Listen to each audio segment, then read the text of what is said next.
Bismillahirrahmanirrahim. Alhamdulillahi rabbil alamin. Wa bihi nasta'in ala umurid dunya waddin. Wassalatu wassalam ala al-mab'usi rahmatan lil alamin. Nabiyyina wa habibina wa qudwatina Muhammad ibn Abdullah wa ala alihi wa sahbihi wa man sar ala nahjihi wa ihtada bihadihi wa istanna bisunnati ila yaumiddin, amma ba'du. Yang dihormati Al-Fadhil Ustaz Zahir, Al-Fadhil Tuan Imam Besar dan semua para imam, muslimin dan muslimat, para pelajar sekalian, Assalamualaikum warahmatullahi wabarakatuh. Alhamdulillah, syukur kita kepada Allah Azza wa Jalla kerana pada pagi ini Sabtu 13 hari bulan 8 2022 bersamaan dengan 15 Muharram 1444 kita dapat meneruskan pengajian kita dalam kitab Anak Kunci Syurga. Kitab yang kita baca ni nama dia Anak Kunci Syurga. Dalam bahasa Arab dipanggil Miftahul Jannah, kunci syurga. Alhamdulillah, kitab yang ringkas ini mengandungi maklumat yang diperlukan oleh kita sebagai penuntut ilmu, yang kita kena tahu, yang wajib dipelajari. Bermula daripada akidah, kemudian dia pergi kepada solat, puasa, zakat. Dia berhenti setakat tu je. Dia kata kitab haji kita buat lain. Haji kita buat hal lain sebab Tuan Syekh dia ada kitab haji khas. Kita pun insya-Allah kalau nak ngaji bab haji, kita buka kitab haji, insya-Allah. Jadi para jemaah sekalian, para pelajar, pencinta ilmu sekalian, kita akan sambung perbincangan kita di muka surat 176. Tengok kitab 176. 176 yang kitab ni lah, kitab yang disyarah oleh Abu Anas ni. Alhamdulillah, seperti yang saya maklumkan di awal dulu, kitab kita cetakan pertama ni ada beberapa silap cetak. Dan bagi jemaah yang baru beli kitab, yang baru beli kitab ni, baru dapat, cuba tengok di muka surat awal lagi tu. Silap cetak yang besar, muka surat, dia tulis pendahuluan. Cuba tengok di pendahuluan, muka surat berapa tu? X akhir dua kali tu. Nampak dia muka di pendahuluan tu yang ada kitab. Tengok kan? Dia kata ahli sunnah pasti. Tu kena pangkah pasti tu. Kena tulis tidak. Ahli sunnah tidak akan membangkang sesuatu perkara itu menggunakan dalil akli, bukan hanya dengan perkataan, dan juga bukan dengan perkataan seseorang. Mana kalau nas tu ada, ahli sunnah dia ni, dia berpegang dengan nas, dia tidak akan bangkang perkara yang tersebut. Itu maksud dia. Kena baikilah. Dan ada lagi pembetulan. Alhamdulillah, kita dalam kitab ni dalam cetakan yang baru, versi baru ni banyaklah dibetulkan kesilapan cetak yang awal. Biasalah atas dunia ni tak ada kitab yang sempurna selain daripada Al-Quranul Karim. Yang lain-lain itu perlu kepada kawalan dan juga perlu kepada murajaah. Dalam bahasa Arab dia panggil murajaah. Dalam bahasa kita kata kawalan ataupun segala perkara yang berkaitan dengan dia lah. Alhamdulillah. Jadi para pelajar sekalian, kita akan masuk dalam bab kita ni, bab muka surat 176, bab solat-solat sunat. Nama dia solat-solat sunat ataupun dia panggil solatut tatawwu'. Tulis ke bahasa Arab, solatut tatawwu'. Apa makna solatut tatawwu'? Maknanya solat sunat. Mudah ya, solatut tatawwu' tu solat sunat lah. Jadi kita nak solat sunat. Jadi kita belajar ilmu tentang solat sunat. Kita kata Alhamdulillah para jemaah sekalian, mudah-mudahan ada manfaatnya untuk menambahkan semangat kita untuk beribadat. Semangat kita untuk beribadat. Apabila kita belajar, di antara doa yang kita belajar, yang kita baca pada waktu pagi, apa doa dia? Ikut sekali, kita kira berdoa pagi ni. Allahumma inni as'aluka ilman nafi'a wa rizqan tayyiba wa amalan mutaqabbala.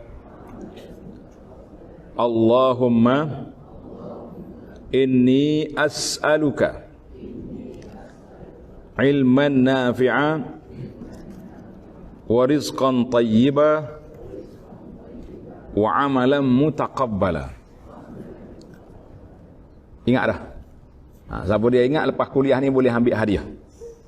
Hadiahnya ingat doa pada waktu pagi. Jadi doa kita ni mustahak. Besar sangat kedudukan dia, sebab bila kita berdoa, ya Allah berilah kepada aku ilmu yang bermanfaat. Kita minta ilmu yang bermanfaat. Ilmu tak bermanfaat, belajar banyak tak beramal, itu tanda ilmu tak bermanfaat. Kita tak mahu, kita nak ilmu kita bermanfaat.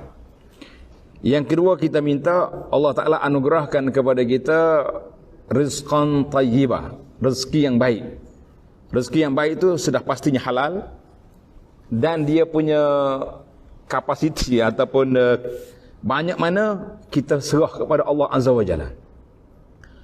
Sebab Tuhan tahu kalau dia beri banyak ni, orang ni tawaduk. Dia boleh kontrol diri dia, boleh kawal nafsu dia. Tapi kalau aku bagi banyak lagi, mungkin dia jadi takabur. Na'udzubillah, kita tak mau.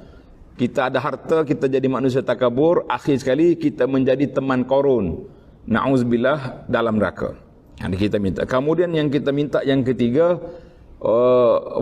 amalan mutaqabbalah. Semua amalan yang kita buat, amalan baik kita ni, kita nak Allah Ta'ala kabulkan. Kalau kita buat banyak-banyak, Tuhan tak kabul, rugi kita.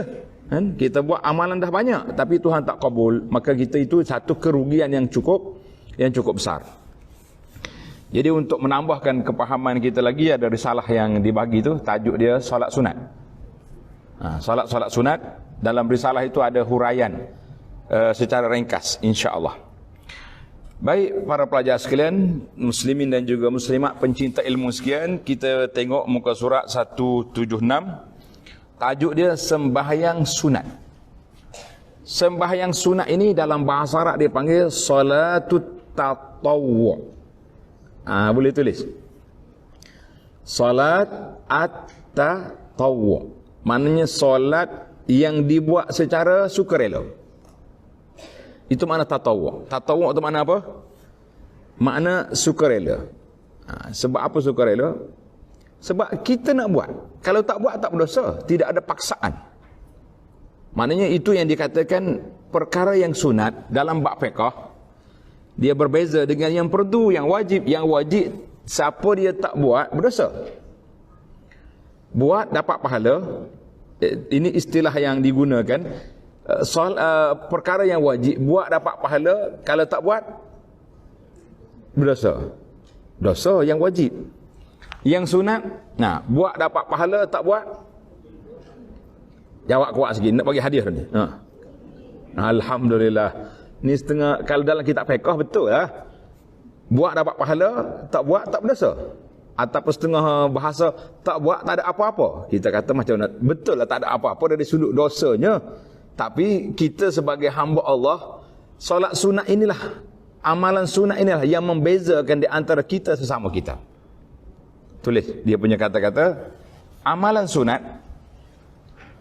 menjadi pembeza di antara kita sesama kita. Kita ni jaga dah solat fardu, tapi solat sunat banyak tak banyak? Oh, saya dengan dia ni kamcing, kata orang tak. Rapat sangat-sangat, pergi masjid sama-sama. Tapi yang seorang ni pergi masuk masjid pakai duduk. Yang seorang lagi masuk masjid solat sunat. Bermula dengan sunat tahiyatul masjid contohnya. Ataupun dia panggil sunat qabliyah. Sama tak sama dua orang ni? Tak akan sama. Mana boleh sama? Kalau sama, kita kata tak adil lah. Saya dua-dua ni pergi sekali, satu kereta. Tapi yang ni solat sunat, ini tak solat. Maka di situlah para ulama buat analisa bahawa amalan sunat membezakan di antara kita sesama kita. Nah, sekarang ni kita nak naik darjat tinggi ke darjat rendah? Nak darjat tinggi? Banyakkan solat sunat. Banyakkan amalan sunat. InsyaAllah darjatnya tinggi. Itu dia panggil solat tatawwu'. Maknanya at-tatawwu' ni bermakna az-ziyadatu ala ma wajaba bihaqqil Islam. Solat sunat yang solat yang kita buat dengan sukarela, suka hati kita yang kita buat, tidak ada paksaan. Kalau tak buat pun tidak dikira berdosa. Itu dia panggil solat amalan yang sunat, kita kata alhamdulillah. Jadi kita akan buat. Baik para jemaah sekalian, masa kita terhad, tak boleh sarah panjang. Alhamdulillah. Yang pentingnya kita pergi kepada kategori solat sunat. Anwa'u salawati tatawwu'. Solat sunat itu ada dua kategori.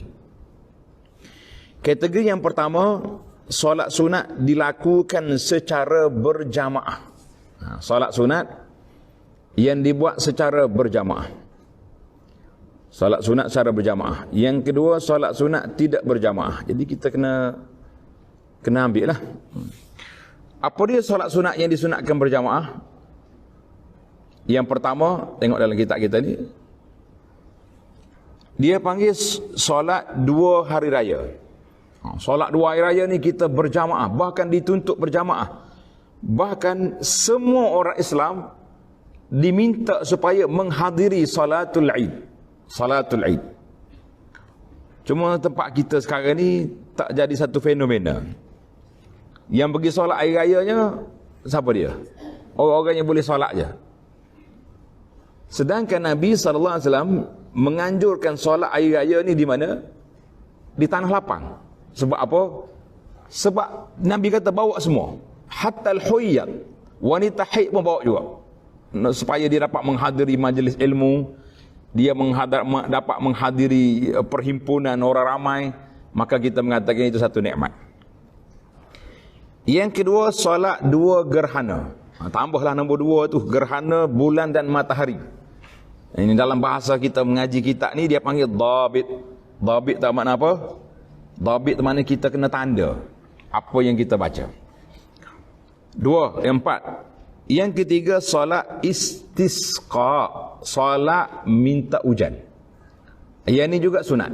Sunat kita berapa? Berjamaah. Satu lagi tambahan dia kata, solat sunatut tarawih. Solat sunat tarawih. 2 hari raya, 2 gerhana, solat minta hujan, tambah satu lagi, solatut tarawih di bulan Ramadan. Solat tarawih bulan Ramadan tu pakej dia semua sekali lah. Maknanya qiyam Ramadan diizinkan, disyariatkan untuk berjamaah. Qiyam Ramadan disunatkan berjamaah. Jelaslah kepada kita, ini solat sunat yang disunatkan berjamaah. Habis kalau yang tak ada senarai ni, tak sunat berjamaah. Cuma mungkin kita boleh buat sekali-sekala untuk nak mengajar orang, nak mendidik orang. Tapi jangan jadi berkala.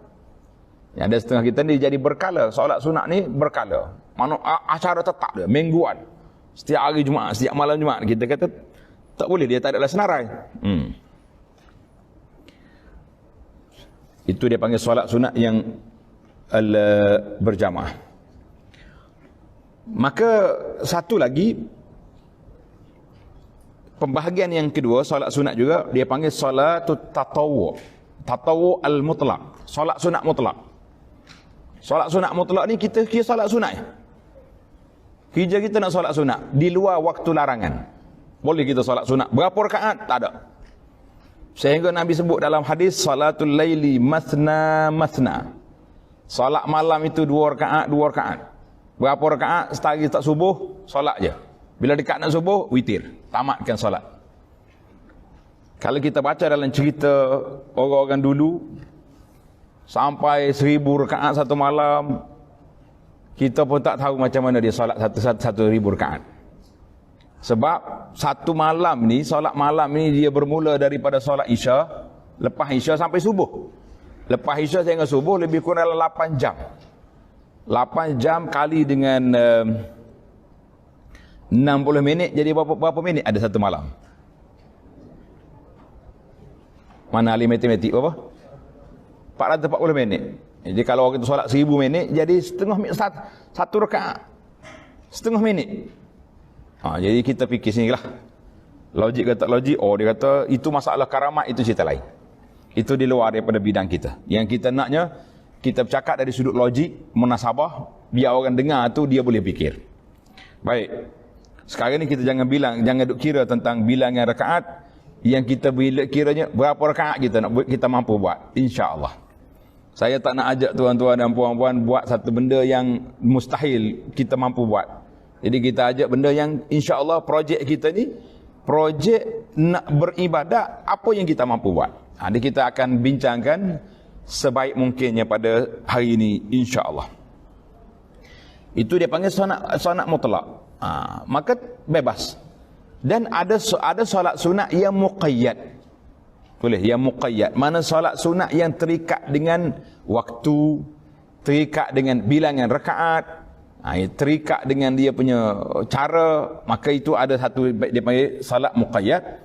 Seperti kita panggil solat sunat qabliyah, ba'diyah. Dia panggil solat sunat rawatib. Solat sunat qabliyah, ba'diyah. Jadi solat sunat qabliyah, ba'diyah ini terikat, ada rakaat dia. Dan ada cara, ada waktu dia, maka alhamdulillah.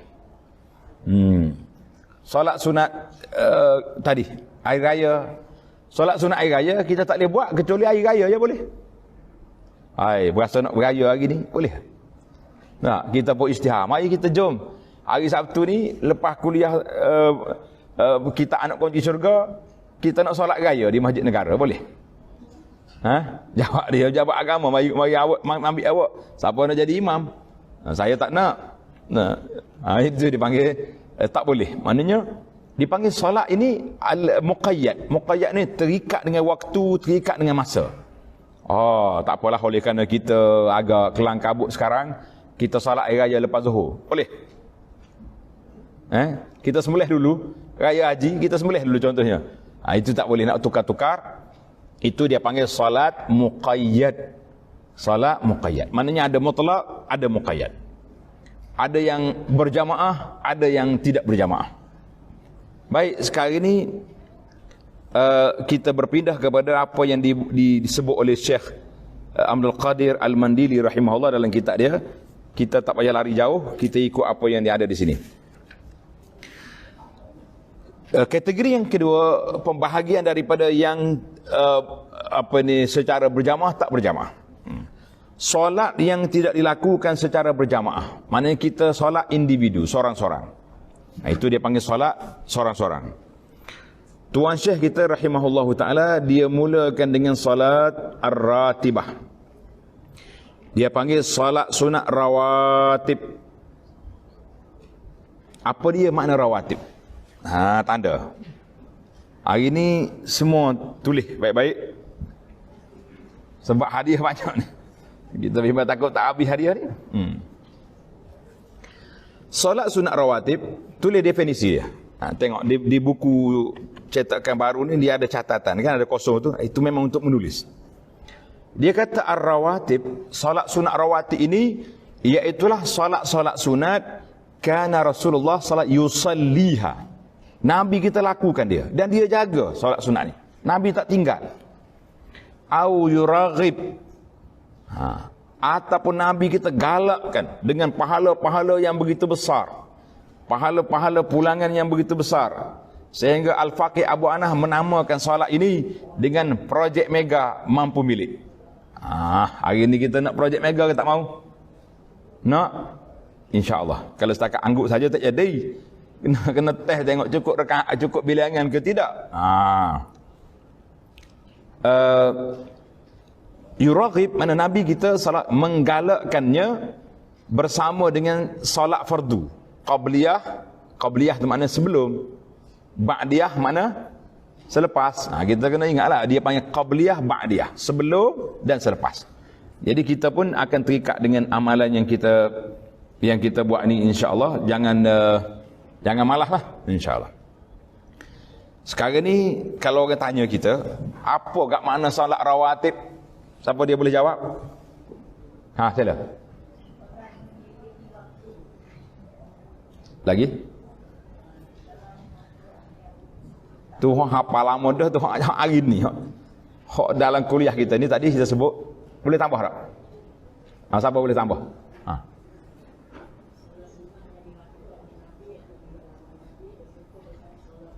Ya, masya-Allah, barakallahu fiik. Solat sunat yang memang Nabi buat sallallahu alaihi wasallam, dia jaga solat itu. Kita banyak kita bila kita bagi risalah ni, intai je tengok apa mana rawatib. Dia ada kat situ. Maknanya solat sunat yang Nabi kita sallallahu alaihi wasallam buat, wa yuraghib. Bukan sakat Nabi buat, tapi dia beri lagi galakan dengan pahala-pahala yang disebut. Maka kita mengatakan itu dia panggil solat sunat ar-ratibah. Solat sunat rawatib. Cuma kita sini saya rasa ada salah faham. Sebab dia duk tukar solat sunat rawatib dengan imam rawatib. Betul tak? Apa beza imam rawatib dengan solat sunat rawatib? Yang muslim tak jawab lagi. Apa beza imam rawatib dengan solat sunat rawatib? Apa beza?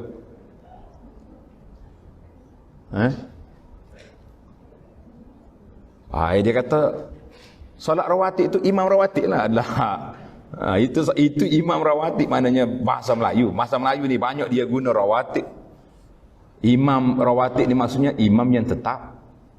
Tapi kita sini imam rawatib ni imam yang ditambah oleh masjid, yang rasmi oleh jabat agama itu imam rasmi, imam besar. Tak apa, itu istilah yang diguna pakai, jangan dipertikai. Seperti solat sunat rawatib, tengok kita. Yang dituntut dilakukan sebanyak 10 rakaat. Ambah sikit, letak garisan di bawah. Atau 12 rakaat. 10 atau 12 rakaat. Ini kerana Rasulullah sallallahu alaihi wasallam mengamalkannya. Ini jawapan sudah ada di situ. Sebab apa nama rawatib? Kerana Nabi kita menggalakkan dan Nabi kita beramal. Kalau tertinggal, contohnya ada masyarakat sibuk sangat, baginda Nabi sallallahu alaihi wasallam qada lepas pada itu. Nanti kita cerita bila sampai di masa dia.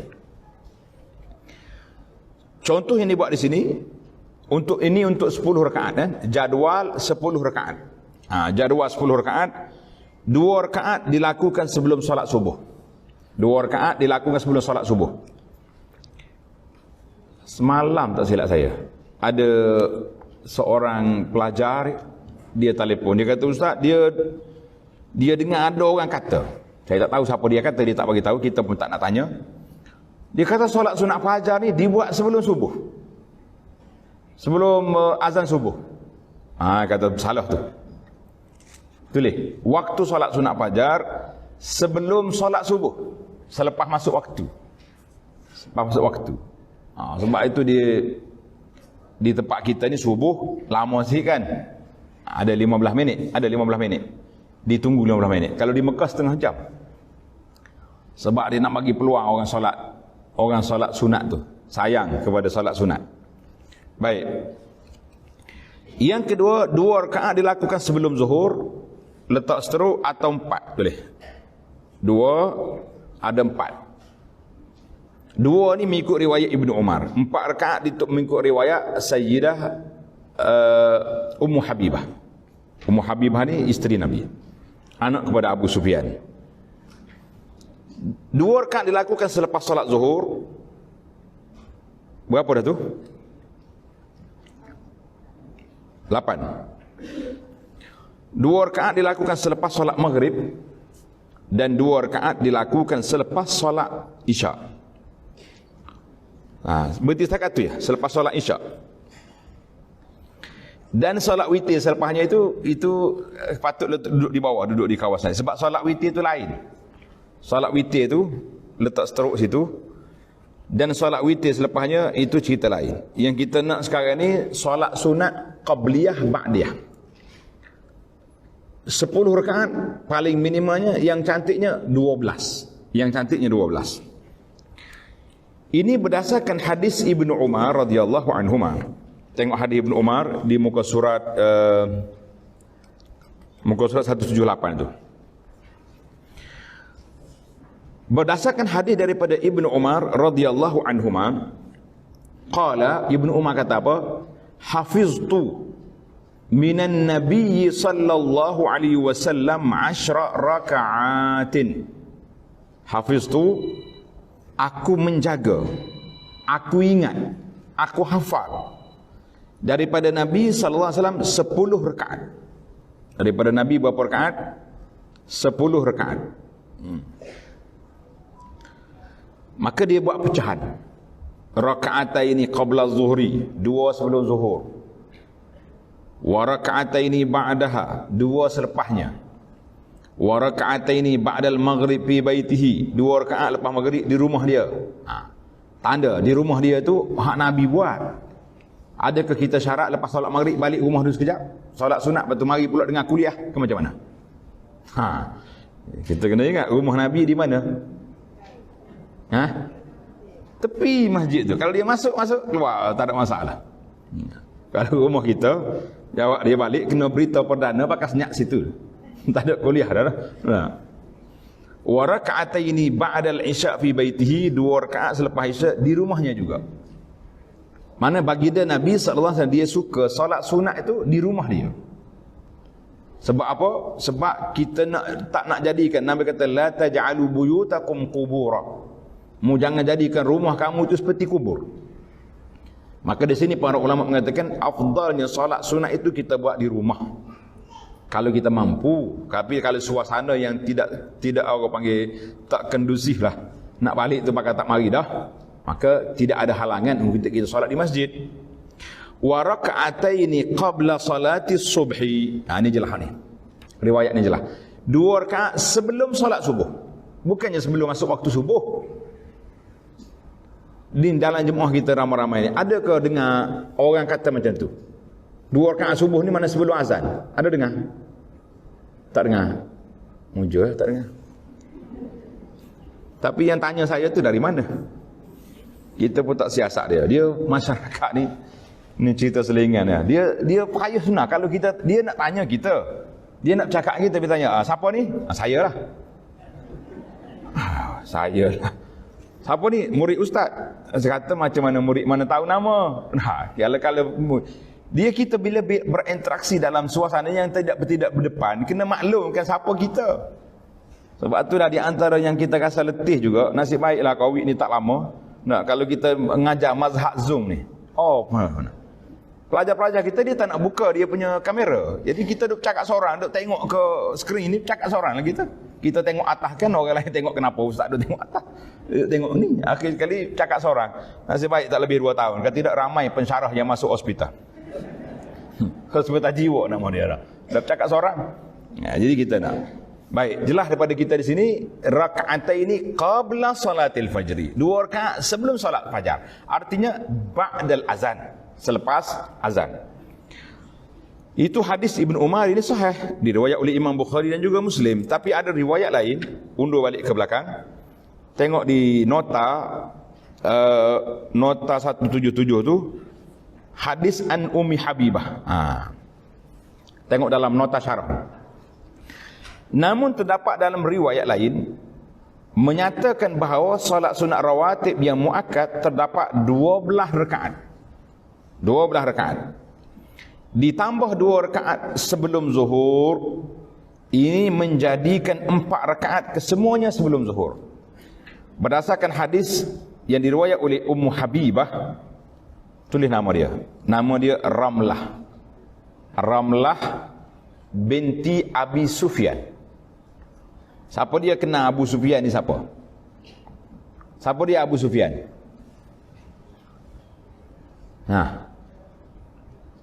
Abu Sufyan siapa dia Abu Sufyan? Dia kata banyak tanya hari ni pasal hadiah ni, masalah. Kalau tak ada hadiah tak tanya banyak tak? Siapa dia Abu Sufyan? Pembesar Quraisy. Betul dah tu, cara umumnya betul lah dia pembesar Quraisy. Siapa?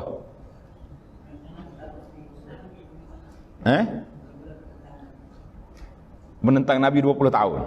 Kemudian masuk Islam, bazar pembukaan Mekah. Lagi? Nak satu lagi fakta.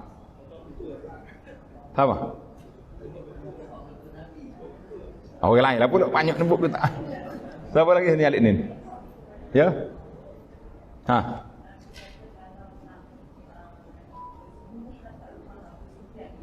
Kalau nak sembunyi masa pokok kita Mekah tu. Man dakhala dar Abi Sufyan fa huwa amin. Betul. Jawapan dia betul belaka ini. Tapi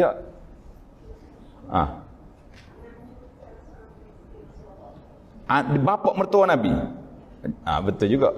Jawab dah tadi. Tapi hak ni dia misalnya dia kata anak dia isteri Nabi.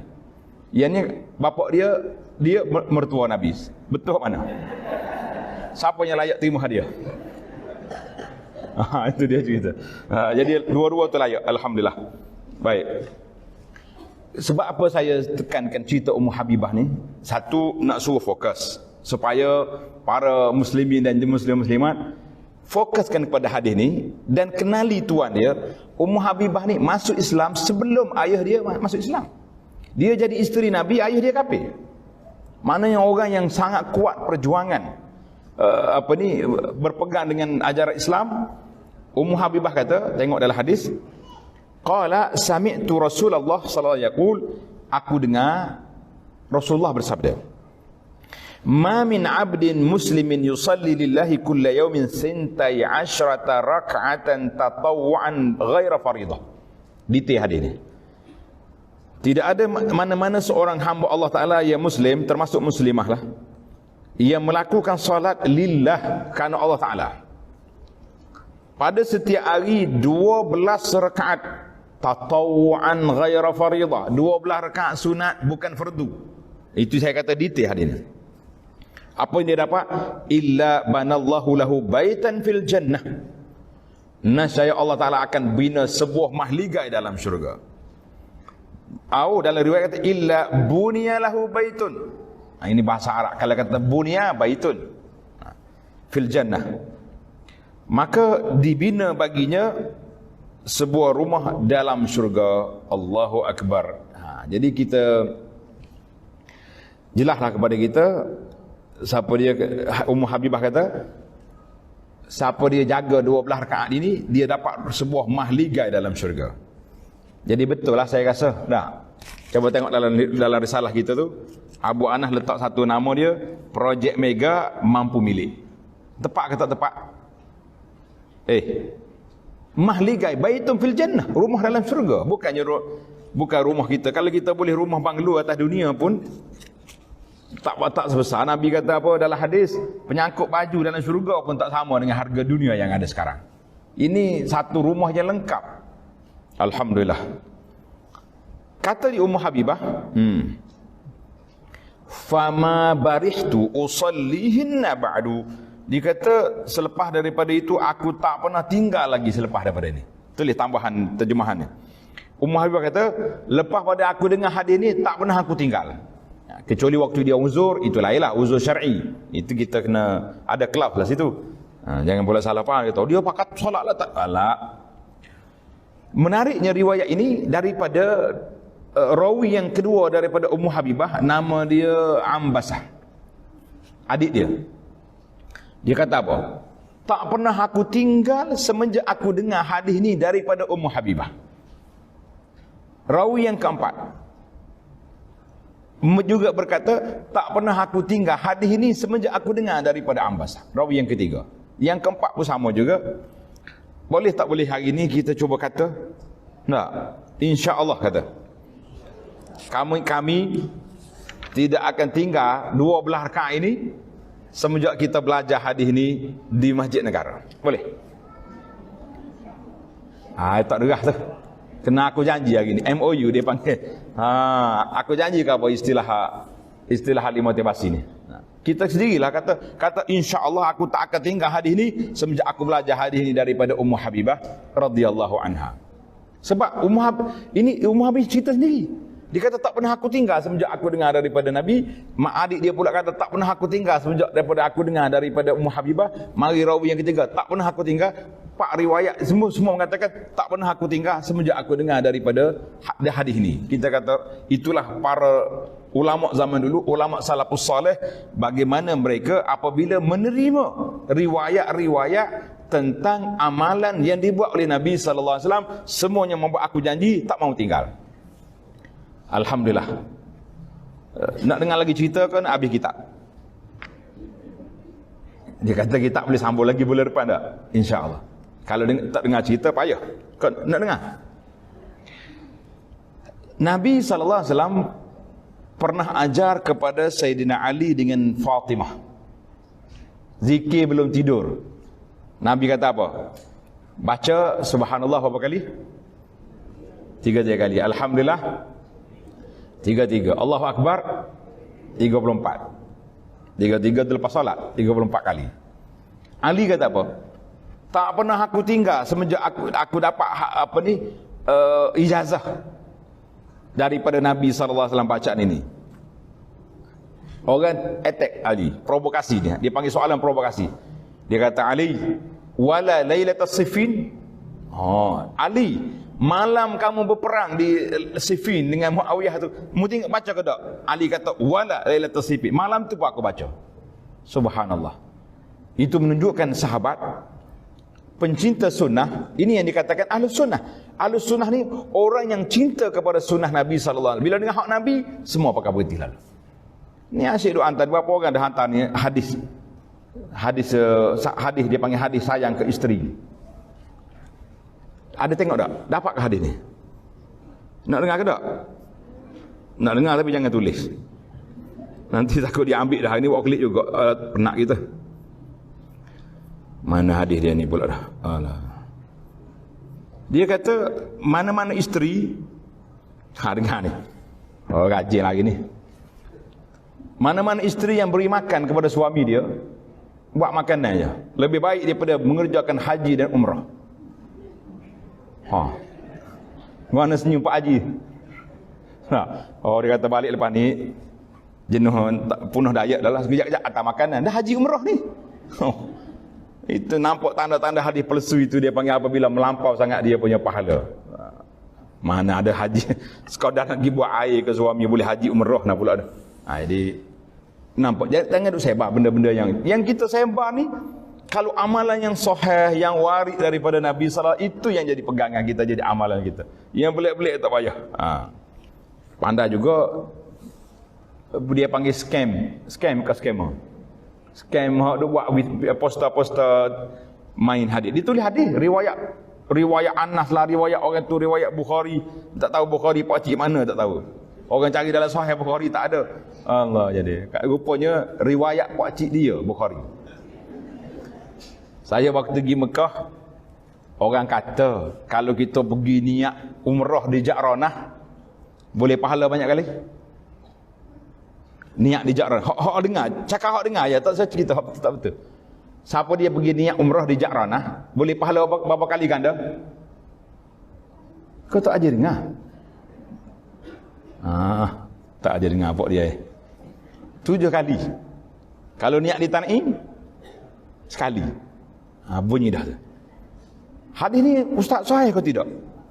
Saya duk cari-cari dalam kitab, kalau kok ada. Rupanya kita dapat kesan ini hadis pemandu teksi. Sebab apa jadi hadis pemandu teksi? Pergi Tanah Indu 5 rial, pergi Ja'ranah 50 rial. Jadi dia pun pergi Ja'ranah boleh 7 kali aja. Pergilah kita Ja'ranah lari. Jangan main hadis pemandu taksi banyak. Baru ni kita cerita hadis penjual tembikai. Dia kata mana-mana wanita yang mengandung makan tembikai, anak dia comel. Jenuh pergi tandah lah amik ni. Asyik dia minum tembikai ya. Itu semua tu hadis penjual. Dia kata hadis-hadis palsu ni dia ikut penjual bazinjan, penjual tomato, dia create hadis tomato, macam-macam ada. Jadi kita tak sah. Kita cari hadis yang sahih untuk kita beramal. Jadi baik, hadis Ummah Habibah berapa rakaat? 12 rakaat. Siapa dia jaga 12 rakaat ini, apa pahala dia dapat? Baitun fil jannah. Tapi ada timbul soalan. Nabi sebut di sini yusalli lillah. Solat kerana Allah. Sekarang ni kita kerana Allah ke kerana baitun fil jannah? Kontra di sini ayat. Macam mana kita nak jawab ni kalau orang attack kita balik? Dia kata awak solat nak syurga, nak baitun fil jannah ke lillahi ta'ala? Macam mana nak jawab? Lillahi ta'ala. Syurga nak juga? Kau tak nak? Nak je. Macam mana? Adakah tidak kontra? Jawabnya, kita nak syurga sebab Nabi yang tawar, Nabi yang offer. Tapi kita solat itu kerana Allah. Tapi kalau orang lain yang offer, orang yang tak ada authority, tidak authority dalam ni, kita tak boleh pakai, tak boleh terima. Sebab benda ghaib, amrun ghaibi, dia hanya boleh melalui jalan Nabi SAW, jalan wahyu. Jelaslah kita ya. Jadi tak salah lah kita niat nak kalau kita rasa nak jaga 12 rakaat ni semata-mata kerana nak baitul jannah, kita kata tidak salah. Sebab yang offer, yang bagi tawaran itu Nabi SAW, bukannya orang lain. Dan kita buat itu kerana apa? Kerana Allah. Kita buat itu kerana Allah. Jadi kerana Allah ni tak perlu tulis. Alhamdulillah saya baru selesai je solat duha kerana Allah. Perlu tak perlu tulis? Tak perlu tulis. Yang kita tulis ni dengan tulu ikhlas kita beri hadiah kepada orang. Tulu ikhlas. Tapi kalau tak ada kamera marah juga. Betul? Baik. Mari kita terus bincang banyak hal lain. Kita masuk hak tajuk kita ni. Nampak ke mana dah pula? Hadis ini, hadis Ummu Salamah ini, Ummu Habibah ini diriwayat oleh Imam Muslim. Jadi sesat dah kita MOU kita pagi ni? Sesat ke tidak? Maknanya Ummu Habibah kata apa? Dia tak tinggal lagi solat 12 rakaat ini semenjak dia dengar daripada Nabi SAW. Kita punya MOU kita ini, kita kata insya-Allah kami juga tak akan tinggal semenjak kita belajar hadis ini. Boleh? Kata insya-Allah belakang. Insya-Allah. Dia tu semangat dah tu. Alhamdulillah bila kita kempen ni ramai dah yang kita jumpa sahabat-sahabat kita yang bersemangat betul-betul lah. Semangat sungguh jaga. Dia kata alhamdulillah saya bulan ni ustaz miss 3 kali. Mana tak sempat, dia sampai masjid orang dah qamat. Dia tak sempat, 10 pun tak sempat. Kita kata tidak jadi masalah.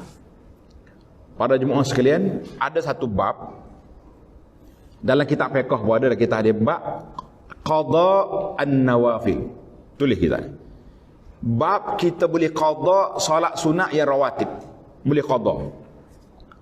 Contohnya kita lewat sikit bangun pagi ni, tapi kita nak solat berjamaah di masjid. Kalau solat di rumah kita tak ada masalah kan. Kita boleh solat qabliyah, kemudian kita solat subuh. Tapi bila pergi masjid, masjid akan qamat pada waktu dia. Dia tak tunggu kita. Mana kita miss hari ni solat sunat qabliyah fajar. Ataupun solat subuh, zuhur. Biasanya kita di pejabat ni zuhur yang problem.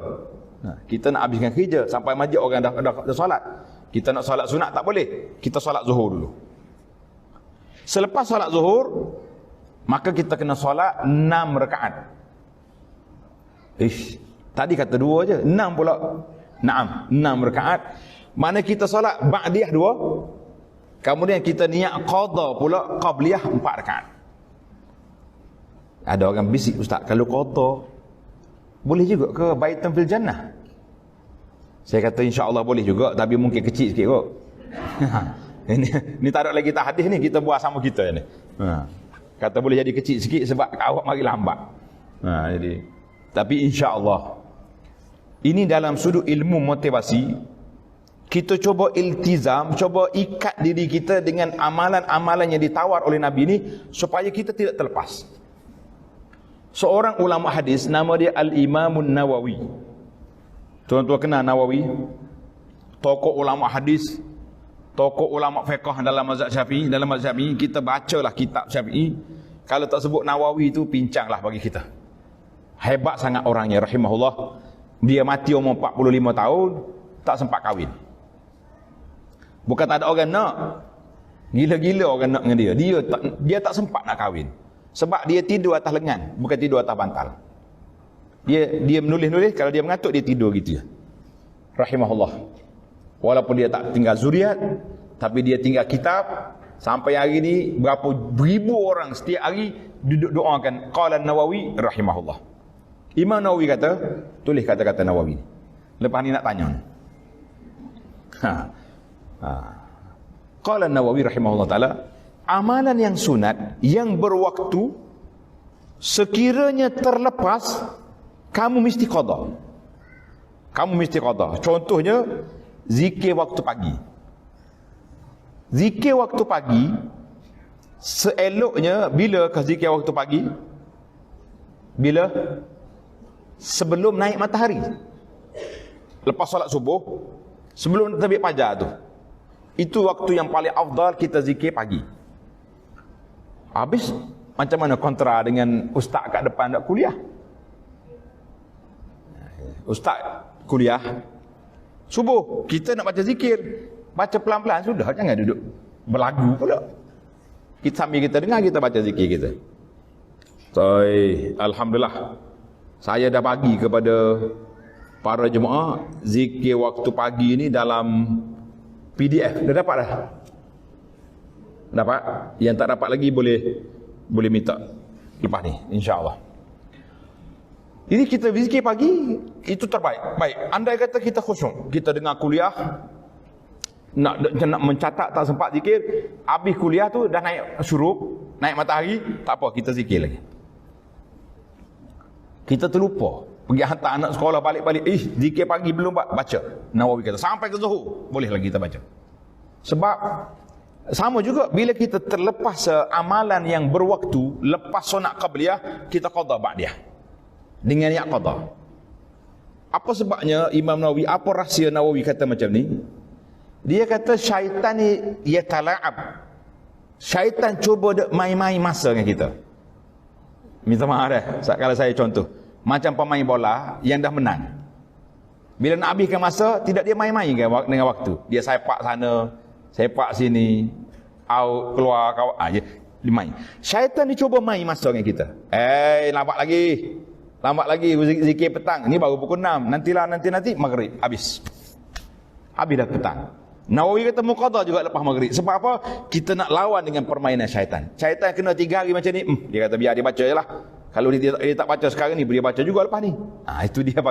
Itu dia panggil permainan syaitan. Syaitan main dengan kita, kita main dengan dia. Siapa dia bijak? Kita bijak ke syaitan bijak? Tak tahu lagi. Tengok dulu. Maka itu kaedah. Tamatlah kita, alhamdulillah. Satu lagi hadis, tengok di muka surat 178. Sabda Nabi sallallahu alaihi wasallam, "Inna Allah azza wa jalla qad amaddakum bi salatin wa hiya khairul lakum min humrin na'am wa hiya al-witr. Faja'alaha lakum fima bainal isya'i ila tulu'il fajri." Maksudnya sesungguhnya Allah Ta'ala memberi solat kepada kamu yang ia lebih baik bagi kamu daripada unta merah. Kami bertanya, wahai Rasulullah sallallahu alaihi wasallam, apakah solat itu wahai Rasulullah? Sahabat ni dia bertanya. Ini di antara kelebihan ilmu para sahabat, bila dia tak faham dia tanya. Kelebihan kita, kalau tak faham kita tanya ke tidak? Kalau kita tak faham, tanya ke tak? Kita tanya, dia ulas sendiri kat belakang. Itu jadi huru-hara, timbul banyak huru-hara di dunia ni. Kita kalau tak faham tanya. Dia tak faham, tak tanya. Sahabat tanya, solat apa tu Rasulullah? Besar sangat pahala, lebih daripada humurun na'am. Humurun na'am ni dipanggil unta merah. Zaman kita ni yang unta merah ni lebih kurang kereta apa hak paling mahal dalam dunia ni? Kereta apa? Ferrari? Apa nama? Kereta api? Yang betulnya humrun ni, kita zaman kita hari ni kita boleh terjemahkan macam kereta hak paling mahal sekali tu. Berapa kereta nama ni? Kita baca kereta hak mahal. Sahabat bertanya, solat apa tu Rasulullah? Baginda sallallahu menjawab, solat witir di antara solat isya sehingga naik fajar. Hadis ini rawahu Abu Daud, Ahmad, Abu Daud, Tirmizi dan lain-lain. Kita kata alhamdulillah. Solat witir. Bilakah kita nak solat witir? Tengok dia kata, lepas pada solat Isya sehingga subuh. Tadi kita dah kira lepas solat Isya hingga subuh berapa jam? Berapa jam ada? Berapa tadi? 8 jam 400 minit. Ini yang kita rasa kadang-kadang perlu muhasabah. Allah beri peluang kepada kita 8 jam nak solat 3 rakaat. Berapa malam dah kita tak dapat solat witir? Ada ke tidak malam yang kita tak terwitir? Ada ke tak ada? Cuba rewind balik, muhasabah. Kerana itu solat witir ini, tanda ni pelajar, solat witir ini masa dia panjang. Masa dia panjang. Masa dia bermula daripada selepas solat Isya. Mana kita solat Isya, kemudian kita solat ba'diyah Isya tu. Lepas tu bermulanya waktu witir. Bermulanya waktu witir sampai ke subuh. Tiba-tiba banyak malam kita tak sempat solat. Tak terasakah kita rasa malu pada Allah Azza wa Jalla? 8 jam tempoh 3 rakaat tak dapat. Ini kita kena muhasabah lah. Kenapa aku tak dapat? Maka di situ para ulama mengatakan solat witir ini ada 3 kategori. Tulislah dalam kitab ni tak ada. Dalam kitab ni saya faham manhaj Syekh Abdul Qadir Mandili. Ni ada kalau ada pengkaji tentang manhaj Syekh ni. Syekh ni dia bawa apa ni, dia sebut pahala je, dia tak detailkan. Sebab kitab dia ni bagi dia kecil untuk maklumat awal. Maka solat witir ini terbagi kepada 3 kategori. Yang pertama, kita solat terus selepas solat Isya. Mana lepas kita solat Isya, kita solat ba'diyah Isya, kemudian kita solat witir. Ini untuk orang yang lemah semangat nak bangun malam, ataupun bahasa husnuzan untuk orang yang masyaqqah. Contohnya kita kena kerja shift malam.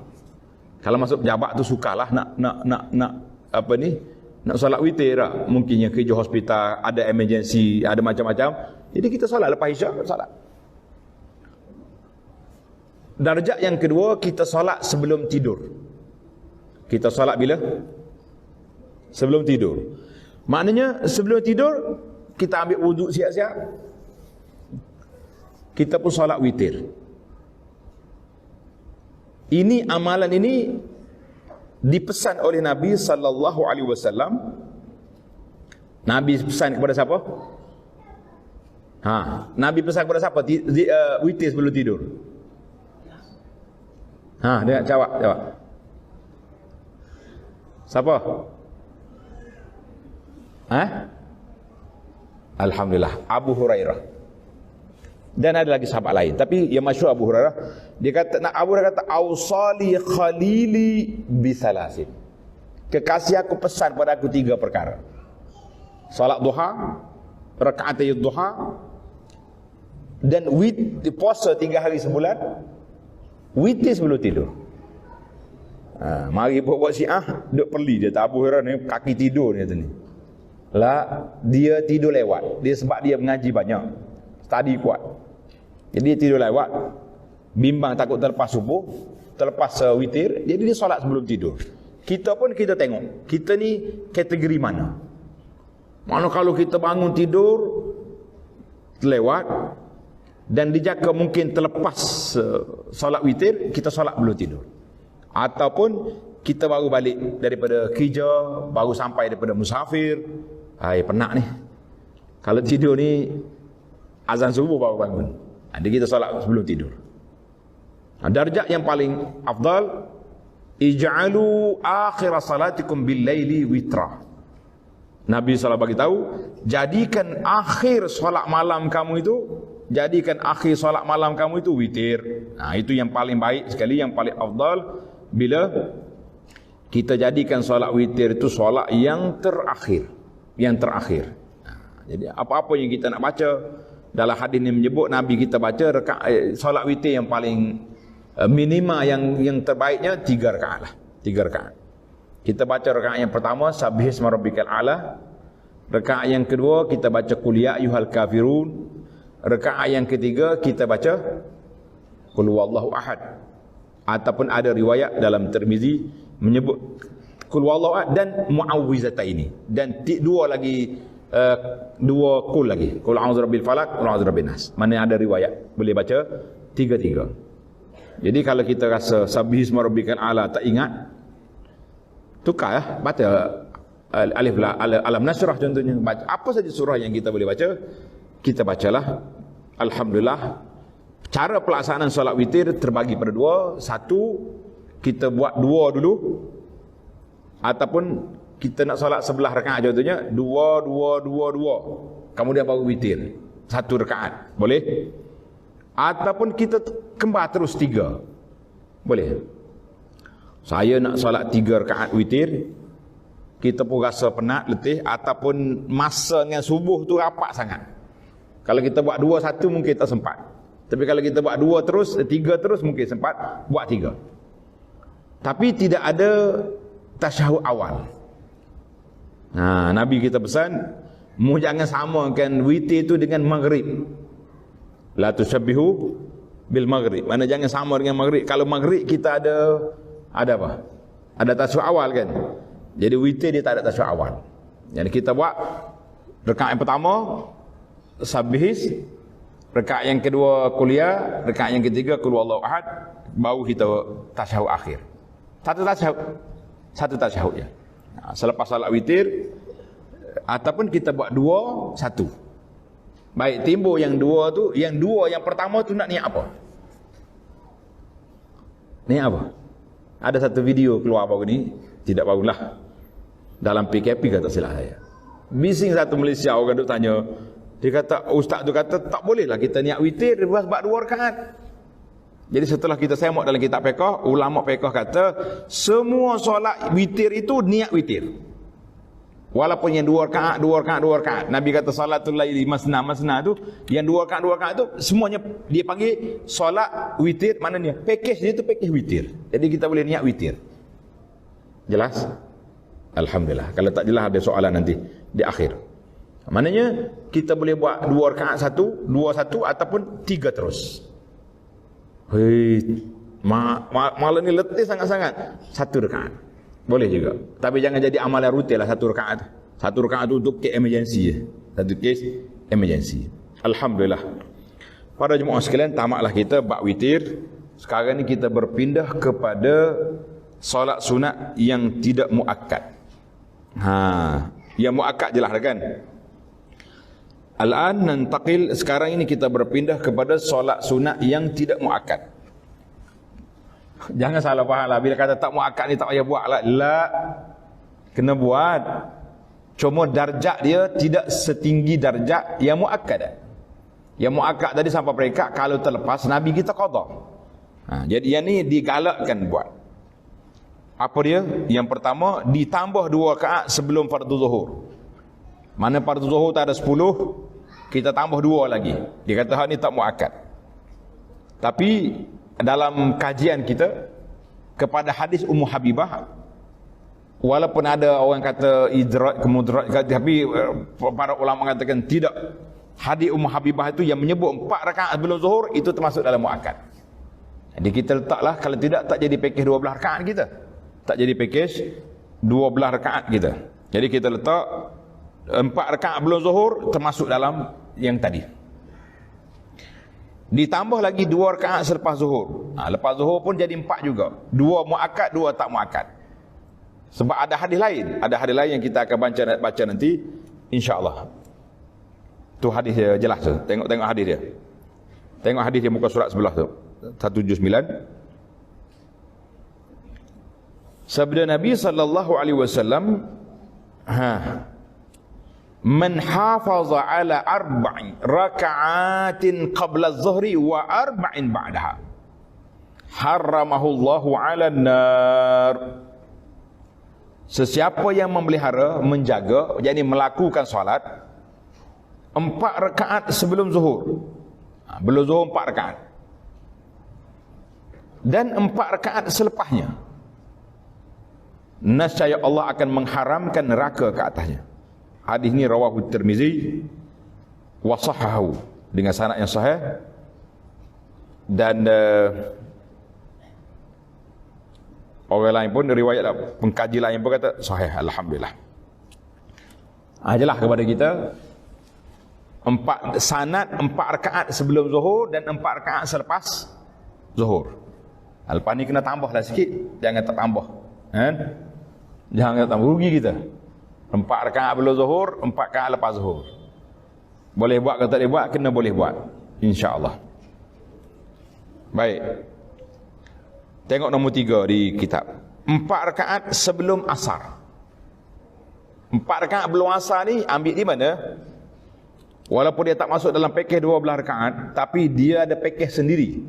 Dia ada pakej sendiri. Tengok di muka surat 180.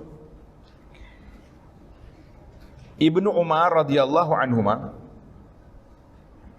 berkata, Rasulullah sallallahu alaihi wasallam bersabda, rahimallahu imra'an shalla qabla al-'asri arba'an.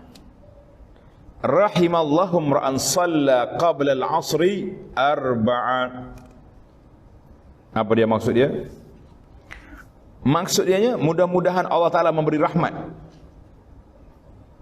kepada seseorang yang solat 4 rakaat sebelum asar. Hadis ini diriwayat oleh Abu Daud, Ahmad, Tirmizi dan lain-lain. Maka kata di para ulama Islam, ulama hadis kata, siapa dia jaga 4 rakaat belum asar ini, dia akan dapat tempias doa Nabi. Nabi kata, rahimallahu imra'an. Allah Ta'ala bagi rahmat kepada orang yang jaga 4 rakaat sebelum asar. Nak kata nak kita rahmat Allah? Tak boleh jawab. Tunggu asar nanti. Lepas pada semangat dah jawab ni. Oh, waktu jawab ni dah kuat macam jawab. Tapi waktu orang azan-azan terlupa pula. Ingat Adin tulis besar. Letak reminder dekat waktu pukul 4:30 petang itu, rahimallahu imra'an shalla qabla al-'asri arba'an. Allah Taala lah bagi rahmat kepada orang yang solat 4 rakaat belum asar. Boleh tak boleh? Insya-Allah boleh. Kena jaga. Oh, dia kata hari ni pergi ngaji hari ni penat banyak ni, banyak tambahan. Inilah bekalan kita ke akhirat. Ingatkan hadisnya dulu kita baca dah. Waktu Nabi lalu dekat sebuah kubur, Nabi tanya, kubur siapa ni? Sahabat tanya, kata kubur ni sahabat sekian yang baru dikebumikan. Nabi kata, bagi orang dalam kubur ni bercita-cita rakaatain, 2 rakaat yang ringkas yang kamu solat itu lebih dia suka daripada dunia yang kamu miliki sekarang. Berapa nilai 2 rakaat bagi ahli kubur? 2 rakaat solat sunat bagi orang duduk dalam kubur berapa nilai? Lebih mahal daripada harga dunia yang kita miliki sekarang. Kita duduk atas kubur ni, kita tak kata apa, kita tak terasa lagi. Bila masuk dalam kubur kita akan menyesal, ya Rabbi, aku belajar hadis, kelebihan tu, kelebihan ni, semua tu hadis tu dicatat, ditulis, tapi tidak dibuat.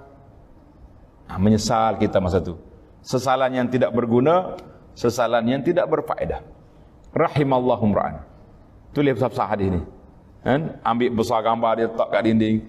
Rahimallahu imra'an shalla qabla al-'asri arba'an. Kata di para ulama hadis, hadis ini menjadi motivasi besar. Siapa yang nak masuk dalam doa Nabi ni, jaga 4 rakaat qabla al-'asri. Insya-Allah kata. Mari kita pergi lagi. Nombor 4. 2 rakaat yang ringan sebelum solat maghrib. Ada hadis lain. Nabi kita sebut,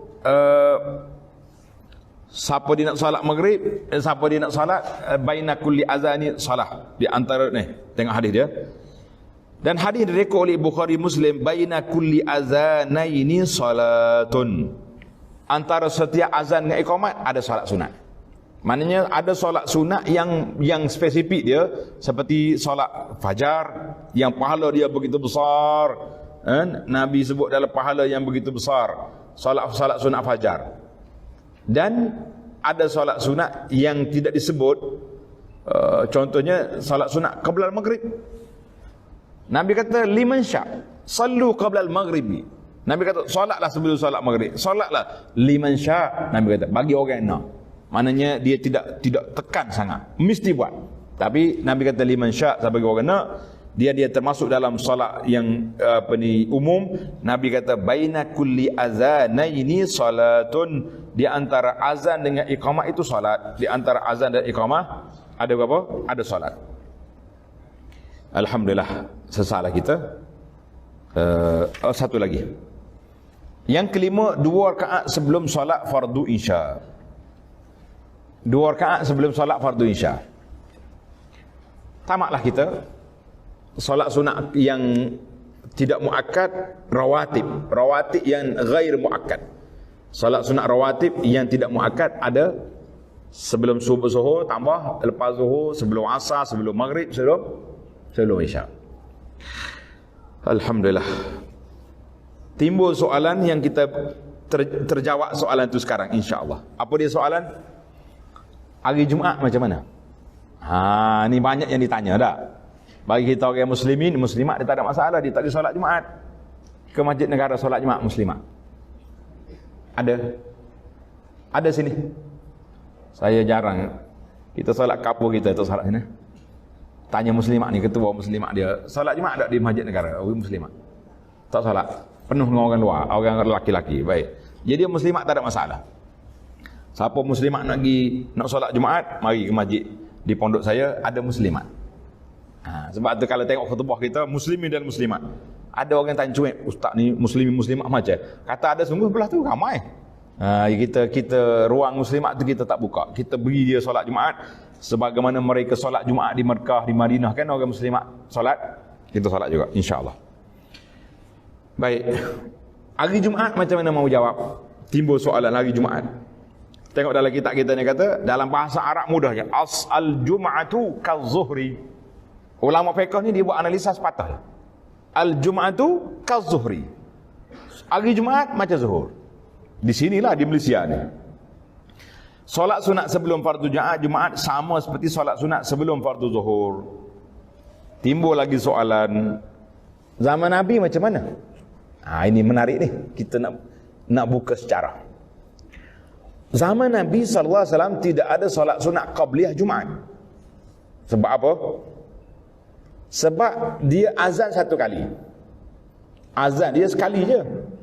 Bila Nabi SAW masuk waktu zuhur, Nabi kita naik mimbar, dia azan. Lepas pada azan, khutbah. Tak ada waktu nak solat.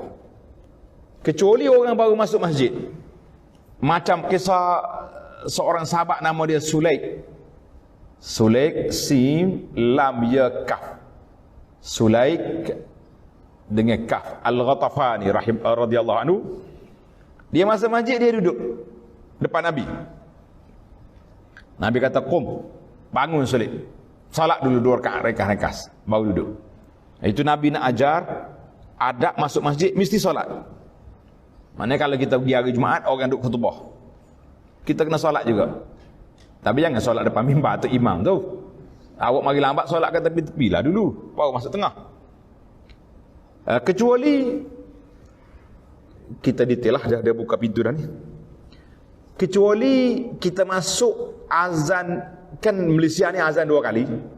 Zaman Nabi azan sekali, maka tak ada lah solat qabliyah tu. Nak qabliyah macam mana lagi, tak ada masa. Dia qabliyah ni selepas azan, sebelum solat fardu. Sekarang ni kita azan dah masuk waktu, Nabi dah atas mimbar. Tidak ada. Kalau orang kata tak ada zaman Nabi solat qabliyah Jumaat, kita kata sadaqah, benar. Jadi zaman kita ni ada 2 azan. Dan tempat kita kalau di Mekah, azan pertama masuk waktu tak masuk waktu. Kita nak tanya Pak Haji baru balik ni. Dia pergi awal masjid ni. Masuk waktu ke tak boleh masuk waktu azan pertama? Belum lagi. Cuma hari Jumaat dia tak ada waktu larangan. Di Mekah kau di sini kan tak ada waktu larangan. Kita boleh je solat sunat. Kan dalam hadis Nabi sebut sallallahu alaihi wasallam sebut man ghassala wa ghatasala. Siapa dia mandi dan dia mandikan orang. Wa bakkara wa betakara, pergi awal ke masjid. Wadana minal imam, pergi duduk dekat dengan imam, jangan duduk ujung-ujung. Kamu dia fasalla, dia solat sebanyak mananya dia nak, sehinggalah imam naik mimbar. Mana hari Jumaat tidak ada larangan. Tapi adakah dia nama solat qabliyah? Jawabnya payahlah sikit sebab dia qabliyah ni kena azan. Tapi oleh kerana di Malaysia uruh kita sini azan yang pertama dia masuk waktu. Di antara azan dengan naik mimbar, dengan imam naik mimbar tu lama. Ada masa. Kalau di masjid di kampung-kampung bukan sekadar ada masa, lebih masa. Sebab imam tu macam-macam iklan pula dia baca. Tuan-tuan diminta jaga lembu masing-masing. Ni saya imam kampung ni, jangan orang duduk bandar ni jangan duduk kaya macam-macam pula dah. Jaga lembu lah, jaga macam-macam dia punya iklan. Sedangkan kalau nak kira waktu tu bukan waktu iklan, waktu tu waktu untuk orang nak khutbah. Khutbah penting. Tapi dah jadi cerita dia lah. Maknanya masa tu ada. Jadi kita nak solat 4 rakaat tadi boleh je, tidak jadi halangan. Kerana itu dalam kitab fiqh kata al-jum'atu kaz-zuhri. Bagi anaknya ulama fiqh dia tengok kepada uruh dia. Semasa dia tak tengok zaman Nabi betul, tak ada. Kalau orang nafikan zaman Nabi tak ada qabliyah jemaah, kita kata sadaq, benar. Tapi dari sudut sejarahnya sudah keadaan itu sudah berubah. Jadi kita masuk dalam solat umum di antara 2 azan, di antara sebelum zuhur, jadi kita boleh solat. Selesailah masalah kita di sini, alhamdulillah. Baik para jemaah sekalian, kita berpindah kepada muka surat 180. Waktu sembahyang sunat rawatib masuk sebelum sembahyang fardu. Ini jelaslah ya. Terjawab di sini. Waktu solat sunat rawatib bermula bila? Bermula apabila masuk waktu sebelum sembahyang fardu. Waktu solat sunat rawatib sebelum solat fardu qabliyah adalah setelah masuknya waktu solat fardu dan sebelum melakukan solat sunat fardu. Maknanya dah masuk waktu, azan dah. Baik, kalau orang tak azan macam mana? Contohnya kita kata di taman kita ni muazzin dia mari lambat. Nah, kita yang tak pergi masjid lah, bagi muslimat lah yang tak pergi masjid ni, dah masuk waktu dah, tengok dia punya takwim, penanda masuk waktu, dah masuk waktu, azan belum lagi. Boleh tak boleh kita salat? Jawabnya boleh dah lah. Ya, walaupun belum azan, sebab masuk waktu dah dia tu. Macam kita makan maghrib lah. Maghrib bulan Ramadan ni. Kita dengar azan ke tak dengar azan, kalau dah masuk waktu, kita boleh makan. Tapi dari sudut psikologinya kita tak akan makan kecuali azan dulu. Sebab tu kalau azan salah pun makan juga dia. Setiap tahun ada je kes salah azan ni. Macam-macam. Sampai ada satu kampung tak jauh lah daripada pondok saya tu. Hoi, baru ni buat itu majlis qada salah azan. Buka puasa pula, buat jamuan pula, majlis iftar di masjid dia tu. Kita kata jalan kali jangan ulang, malu orang aku. Habis satu Malaysia tanya kita, ustaz apa jadi? Kata jadi apa, dia salah dengar, kata apa dah. Tapi jangan masjid negara, udahlah malu orang. Baik. Manakala waktu solat sunat rawatib, waktu solat sunat rawatib selepas solat fardu ba'diyah adalah ini ba'di. Dia mudah ya bahasa Arab ni. Qablu ba'du. Qablu tu mana sebelum, ba'du selepas. Belajar ke Arab sikit-sikit. Manakala waktu solat sunat rawatib selepas fardu adalah selepas mendirikan solat fardu tersebut. Bila kita solat dia, bolehlah. Dan berakhir waktu kedua-duanya adalah dengan berakhirnya waktu solat fardu. Tamatlah. Maknanya kalau kita solat ba'diyah zuhur dan asar, habislah waktu dia. Habis kalau aku tak sempat tadi, saya tak sempat solat tadi, macam mana? Jawabnya boleh di apa? Boleh di qada. Ingatlah, sekali lepas pada ni kita, maknanya kita tak kerugian lah. Walaupun kita tak sempat, kita masih lagi ada ruang untuk qadakan kita punya solat. InsyaAllah bulan ni nampaknya 30/30 mahligai dalam syurga. Dapat tak dapat? Dapatlah sebab boleh qada kan tadi. Yang tak boleh qada ni siapa? Siapa dia yang tak boleh qada solat? Agak-agaknya siapa? Ya payahlah dia. Bila tanya soal itu nak letih nak jawab. Hak malah ya tak boleh waduk ni. Itu masalah kita. Adakah kita masuk dalam kumpulan itu?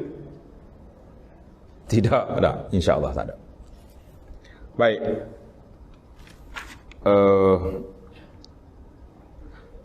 Solat sunat rawatib yang lebih afdal adalah solat sunat witir. Jadi tua syekh kita ni solat witir dia masuk dalam rawatib.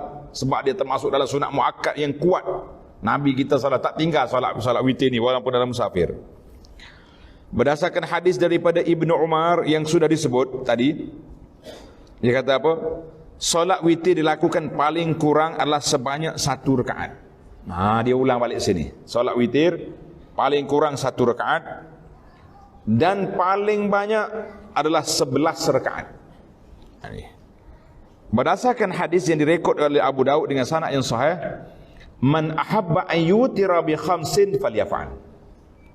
Siapa dia nak solat witir 5 rakaat, buat. Wa man ahabba an yutira bi thalathin falyaf'al. Siapa dia nak buat 3, buat. Wa man ahabba an yutira bi wahidatin falyaf'al. Siapa dia nak solat 1 rakaat, boleh. Mana Nabi kita bagi pilihan. Jadi tadi kita sebut solat witir tadi berapa jenis? Yang per kategori yang pertama kita solat witir 1 rakaat ataupun 2 dan 1, 4 dan 1 boleh, ataupun direct 3 rakaat, 5 rakaat, 7 rakaat. Cuma saya bimbang 1 ya, takut tak habis sampai subuh. Aku ni 5 ke 6, tambah lagi. Akhir kali berulang berkat orang subuh dia duduk main 5 ke 7 lagi, 6 ke 7 ni dah. Jadi kalau rasa banyak ganggu was-was tu, kita ambil yang selamat yalah. Jangan duduk cari pasal lah ya, insya-Allah. Ada hadis lain Nabi kata apa? Ad-Daruqutni merekodkan sebuah hadis, utiru bi khamsin aw sab'in aw tis'in aw 11. Kamu naklah witir 5, 7, 9, 11.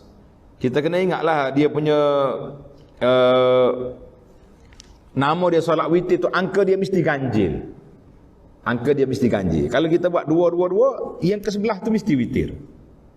Jelas daripada kita. Yang ke sebelah tu mesti 1. Tamaklah kita solat witir, kita ambil 1 lagi solat. Masa kita masih ada sedikit lagi. Kalau ada soalan boleh tanya lepas ni, insya-Allah. Solat sunat duha. Solat sunat duha. Solat sunat duha dilakukan sekurang-kurangnya sebanyak 2 rakaat. Paling kurang. Yang lebih afdal sebanyak 8 rakaat. Boleh tambah sikit lagi. Paling banyak dia berapa? 12 rakaat. Itu dia panggil solat duha. Tapi dah yang afdalnya 8. Kalau kita ambil tengah-tengah pun comel dah. 4 rakaat satu tiap pagi. Boleh ke tak boleh? InsyaAllah. Saya 8 Ustaz. Jangan kurang. Jangan pula lepas dengar ceramah jadi turun pula. Yang dah 8 tu maintain. Ni kita nak up yang baru ni, yang duk main 2 ini. 2 ataupun yang jarang-jarang ni, nak supaya istiqamah. Boleh ke tak boleh? InsyaAllah. Hari ni kita buat satu format sehingga boleh berduha setiap pagi, insya-Allah. Nak kata nak? Naklah ke? Itu menunjukkan semangatnya kita beribadat, insya-Allah. Itu ada tanda kebaikan yang besar dalam jiwa kita ni. Baru jumpa hadis tadi. Berdasarkan hadis daripada Abu Hurairah radhiyallahu anhu, "Awsani khalili sallallahu alaihi wasallam bi thalathin siyami 3 ayyam min kulli syahrin wa rak'atay duha wa an utira qabla an anam." Maksudnya telah berpesan kepadaku oleh kekasihku. Siapa dia kekasih dia? Nabi sallallahu alaihi wasallam. Adakah Nabi ini kekasih Abu Hurairah saja?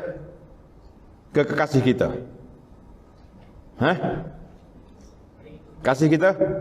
Alhamdulillah. Jadi kalau kasih kita, apa yang dipesan oleh Nabi tadi, kita pun kena buat, kena jaga juga. Dia kata apa? Iaitu berpuasa pada 3 hari setiap bulan. Dia panggil puasa yang eloknya, ada riwayat lain menyebut ayyamul bid, hari putih. Bilakah hari putih? 14, 15, 13, 14, 15 bulan Hijri. Jangan kira hari, dia kira bulan Hijri. Semalam ada seorang pakcik tu sedih dia. Dia kata saya nak solat, nak puasa hari Khamis je. Hari Khamis. Hari Khamis tu berapa hari bulan? 13 kan? 13. Habis hari Jumaat dengan Sabtu tak nak puasa. Jadi kata jadi hari putih. Jadi tapi putih satu.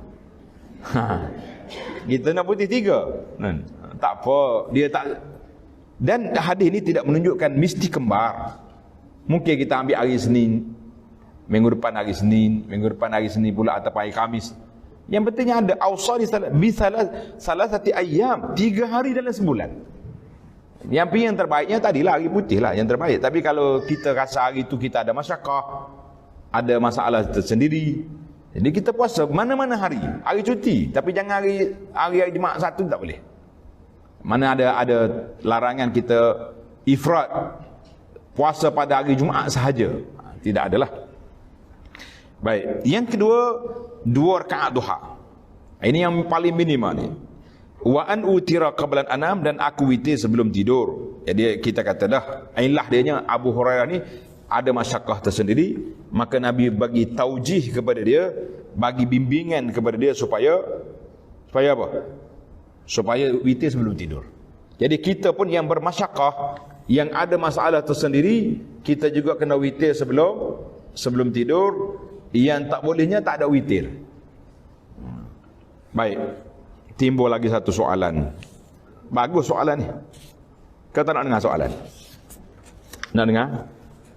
Orang ni kata dia memang berniat nak bangun, azam sungguh-sungguh. Dia kunci jam di handphone dia ni 4 kali. Bermula dari 5.20, 5.30, 5.40, 5.50. Kan sini subuh pukul 6. Tak bangun belaka. Mana macam nak buat ni?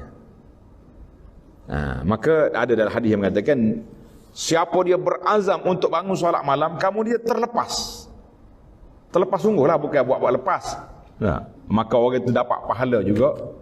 Pahala juga solat tu walaupun dia terlepas. Sebab dia berazam untuk bangun. Tapi kena azam sungguh lah. Jangan main pakai aku dah berniat azan ni tak apa, tak bangun pun la. Pasal itulah kata orang niat tu kan akan lebih baik daripada amal. Kata tak kira main niat saja tak jadi. Mari kita pergi. Lepas pada hadis Habirah ni, tengok muka surat seterusnya.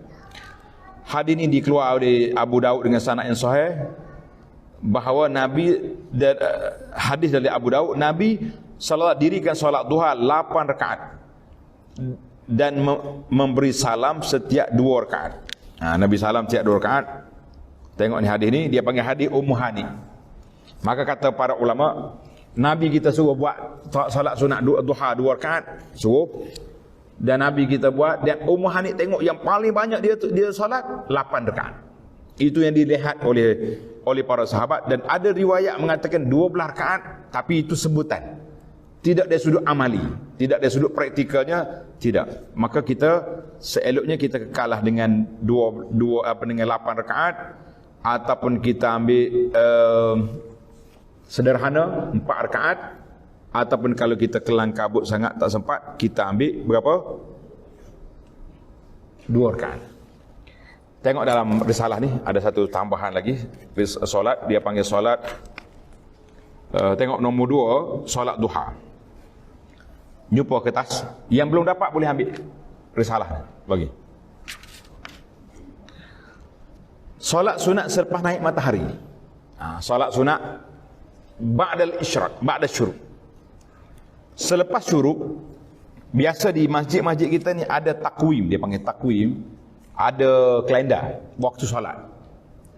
Kalau dia kata hari ni saya perhati tadi syuruk pukul 7 minit. 7 minit ke berapa tadi? Lebih kurang dah. Jadi kita kena tambah 15 minit. Tambah 15 minit. Tambah 15 minit lagi, kemudian kita pun solat. Tengok di kertas tu. Solat sunat syuruk ataupun isyraq 15 minit paling minima lebih kurang. Mana lepas pada syuruk, tanda tu tambah 15 minit. Solat ini disebut juga dengan nama permulaan solat duha. Permulaan solat duha. Dalam hadis Nabi SAW, sesiapa yang mengerjakan solat subuh secara berjamaah, solat subuh berjamaah, kemudian lalu dia duduk berzikir, baca Quran ke, dengar kuliah ke, termasuklah tu zikir. Kalau bercakap sikit-sikit pun tak apa, tapi jangan mengumpat orang, tak boleh. Dia tak ada mengumpat zaman kita ini. Zaman kita ini ada mengumpat ke tak ada? Siapa dia yang ajar pergi tukar mengumpat jadi membawang tu? Siapa dia punya cara? Ni. Kita nak cari juga ni. Syaitan mana yang mari kacau orang ni? Supaya tak jadi mengumpat, jadi membawang. Itu kacau punya tu. Kita jangan tukar istilah syar'i, jangan tukar. WhatsApp ke kawan-kawan. Petang ni jam 5.30 petang. Majlis mengumpat di kafe mana-mana. Siapa nak ikut, mari. Ni majlis membawang. Oh, bawah-bawah okey lah. Dia sedap. Tulis mengumpat. Senang lah. Kita baca pun, puas hati. Nak gimana mengumpat? Sedap kata tak? Pergi mengumpat dia tu. Jadi buat dia. Nak pergi mengumpat. Mana ada? Membawang. Dan tak habis cerita kita. Tengok kita. Tengok risalah. Jadi dia duduk berzikir sehingga terbit matahari dan tambah 15 minit tadi. Kemudian dia solat 2 rakaat. Maka dia akan mendapat pahala seperti pahala haji dan umrah yang sempurna, yang sempurna, yang sempurna 3 kali. Hadis ini rawahu Tirmizi. Dan sanad dia ada perbezaan ulama. Ada yang mengatakan sanad dia baik, ada yang mengatakan sanad dia dhaif. Jadi kita kena bagi tahu dua-dua lah. Tetapi kalau kita terima yang kata baik, contohnya dalam Sahih At-Tirmizi menyebut sedemikian. Jadi bila kita tunggu selepas solat subuh, kita tunggu sampai waktu ni kita pun solat, kita dapat pahala haji dan umrah. Pahala bagi makan suami tadi, bagi makan pahala lain, dapat pahala haji umrah, tak nak bukan cerita ni.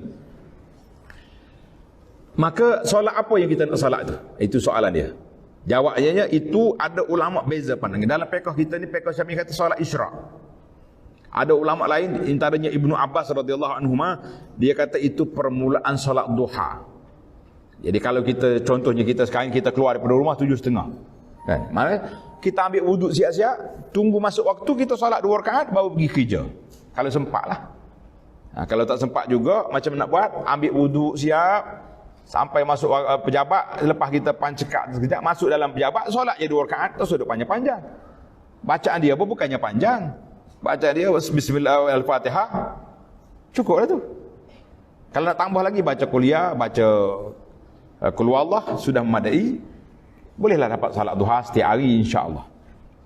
Manakala sama ada kita solat belum turun rumah, ataupun solat bila sampai di pejabat, lepas pada tu jangan pula waktu orang ramai berdiri di depan pejabat angkat tulisan rehat solat duha. La.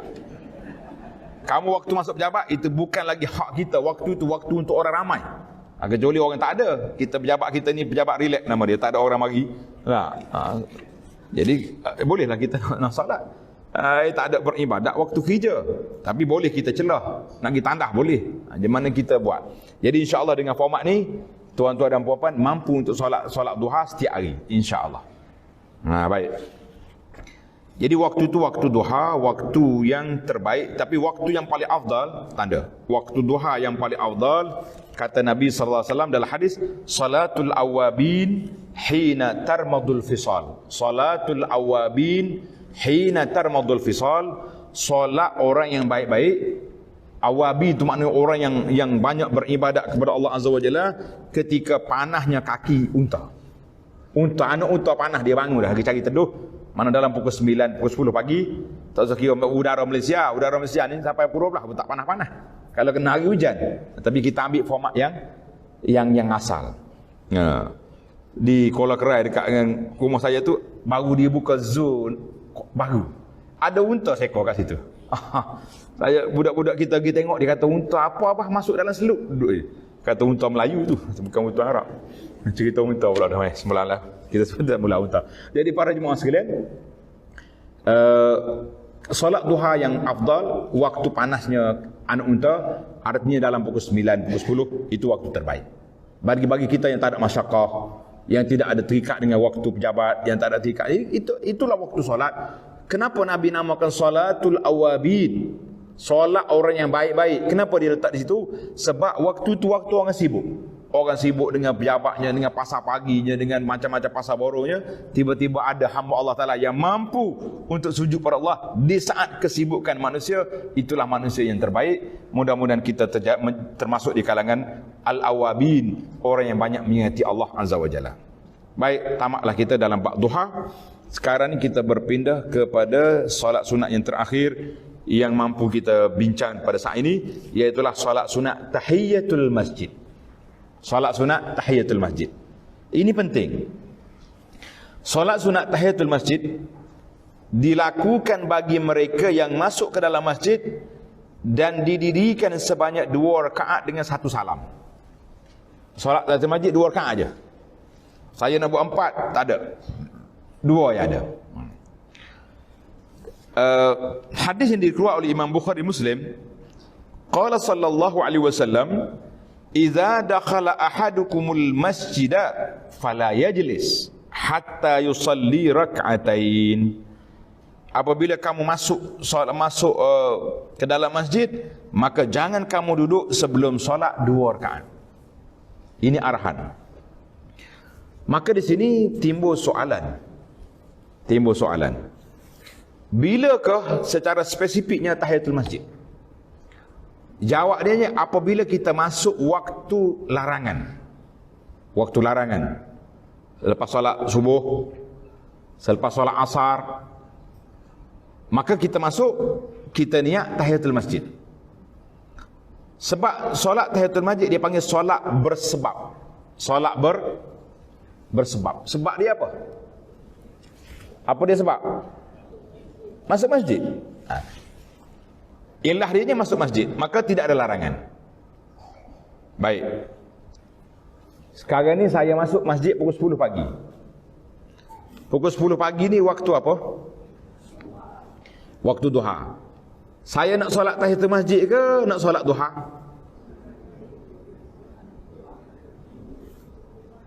Khilaf dah lah tu. Bunyi berdengung dah. Jawab. Angkat tangan jawab. Hadiah berjalan. Cepat. Tahiyatul masjid.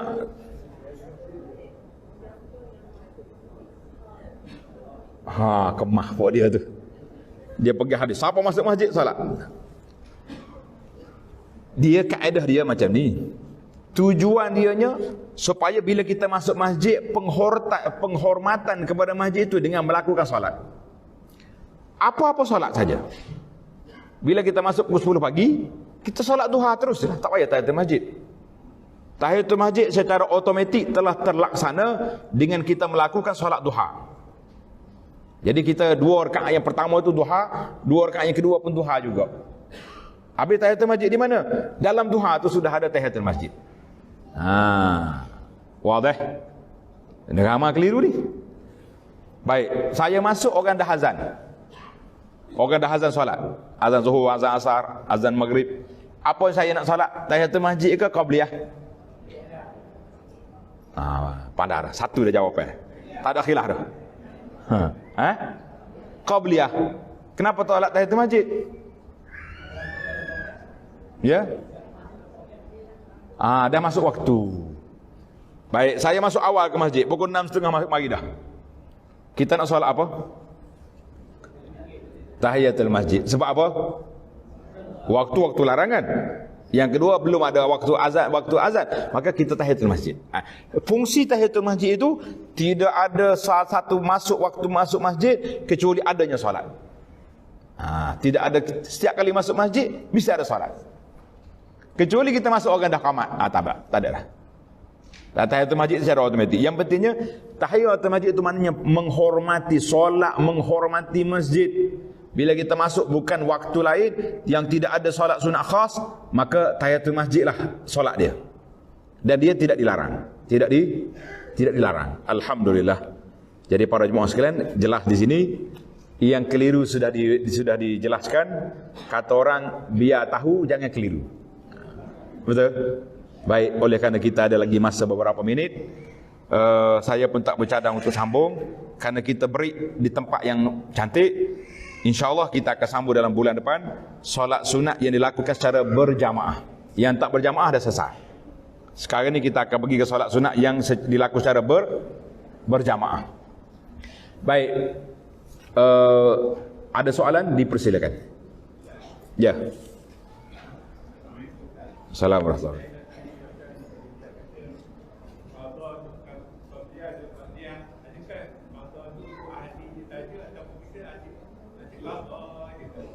Yang keduanya, boleh tak kita qada witir dan juga duha? Baik.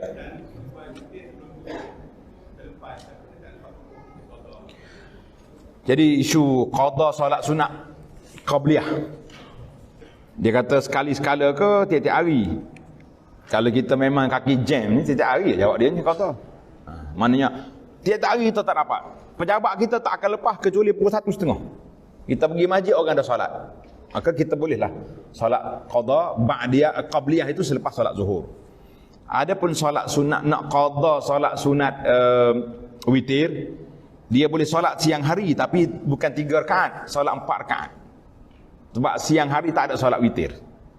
Kalau kita kata ni nak qada hak witir semalam, kita buat 4 rakaat. Jadi kita kata ini qada daripada witir semalam, kerana kita nak ambil pahala dia juga supaya tidak rugi. Dan kita pun nak lawan syaitan. Solat duha macam mana? Solat duha tu waktu dia sebelum zuhur. Tapi dah kita tak ingat tadi, ada masyakkah, boleh tak boleh kita qada selepas zuhur? Itu adalah perbincangan di situ. Jadi kalau kita kata hari ni memang kita jenis istiqamah dengan duha, bolehlah kita solat. Tapi qada tak sama dengan solat yang tunai. Baik. Ada lagi soalan? Sila. Ya.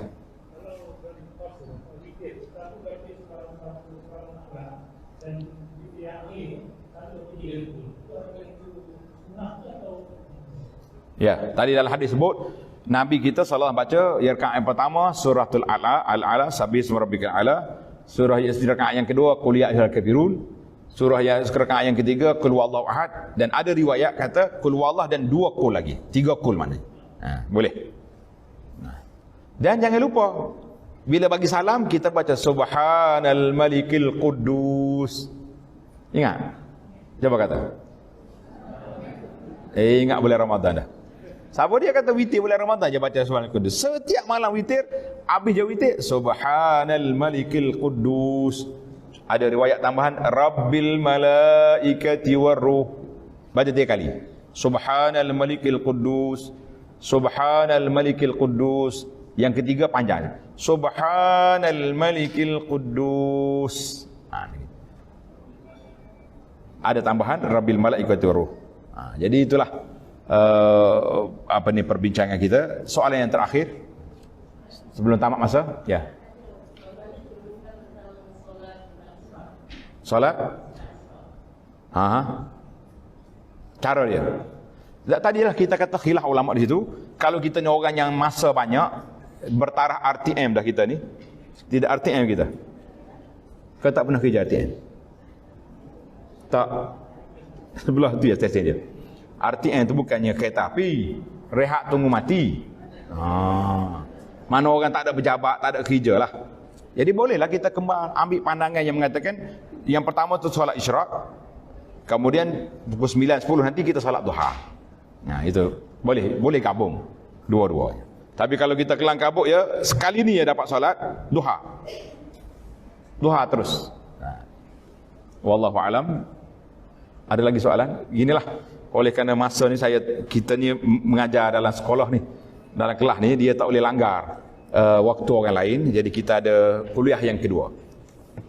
Jadi sebelum saya pergi kepada kuliah yang kedua, kita break dulu yang ni. InsyaAllah. Subhanakallahumma wa bihamdika asyhadu an la ilaha illa anta astaghfiruka wa atubu ilaik. Wa sallallahu ala nabiyyina Muhammad wa ala alihi wa sahbihi ajma'in walhamdulillahi rabbil alamin.